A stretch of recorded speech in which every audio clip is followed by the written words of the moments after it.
नमस्कार दोस्तों, आप देख रहे हैं स्टोन स्टोरीज और मैं हूं अर्चना सिंह। आज हम पहुंचे हैं राजपुर विधानसभा के जदयू के प्रत्याशी संतोष निराला जी से कुछ खास बातचीत करने। तो संतोष जी, आप पहले भी यहाँ से जीत चुके हैं, विधायक रह चुके हैं, तो उस कार्यकाल में आपने क्या काम किए थे? उस कार्यकाल में तो जितना हम काम किए थे वही काम दिखाई दे रहा है। तो काम हम लोग बहुत किए, पुलिया road, polytechnic college, engineering college, इसके बाद में हर टोले हर बसावट को चिन्हित करके उसको जोड़ना।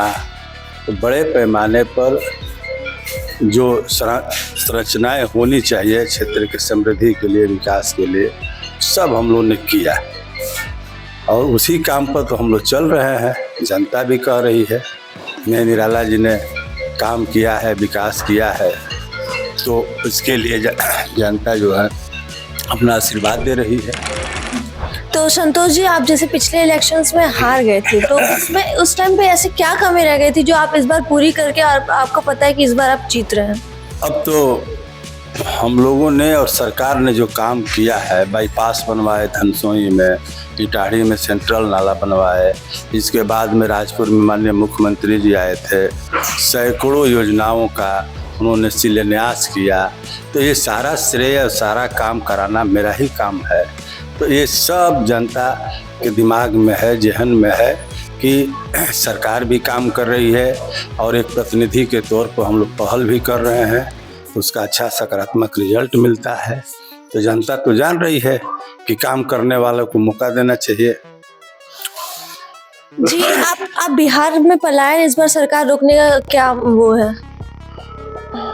देखिए, पलायन मुद्दा जो है ये अलग विषय है। सरकार कब नहीं चाहेगी, सरकार के मुखिया, घर के मुखिया कब नहीं चाहेंगे कि हमारे परिवार की समृद्धि हो, खुशहाली रहे। हर क्षेत्र में, हर काम में सरकार तो पहल करती है, केंद्र सरकार भी साथ में है। अब जो संरचनाएं हैं बिहार का, उस संरचनाओं में कहीं ना कहीं कुछ परेशानियां हैं जो धीरे धीरे आगे बढ़ रही है। तो निश्चित तौर पर बहुत लोगों को रोजगार दिया गया, बहुत सारे। अब इसका जाइएगा तो बहुत बताने में हमको समय लगेगा। आज रोजगार दिया गया, नौकरियां दी गई, 1 करोड़ नौकरी रोजगारों को दी जाएगी। तो बिहार में तो समृद्धि हो रही है, रोड बन गए, पुल पुलिया बन गए, आपका पूरा स्ट्रक्चर खड़ा हो गया, बिजली आ गई, लोग छोटे छोटे उद्योग लगा रहे हैं। तो जो बिहार समृद्धि कर रहा है, तो बाहर के लोग तो रुक रहे हैं, लेकिन इसमें समय लगेगा। एक आखिरी सवाल, आप युवाओं को कुछ संदेश देना चाहेंगे? निश्चित तौर पर युवा वर्ग इस देश का, इस राज्य का भविष्य है, हम लोग के राजपुर विधानसभा का भविष्य है।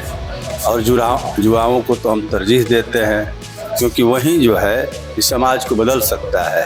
तो निश्चित तौर पर युवा को हम लोग प्रोत्साहन करते हैं, युवा को आगे बढ़ाते हैं। उसके लिए अभी खेल का मैदान भी बहुत सारे जगहों में खेल के मैदान की ज़रूरत है, और युवाओं को रोजगार की ज़रूरत है, खेल के मैदान की ज़रूरत है, उद्योग की ज़रूरत है।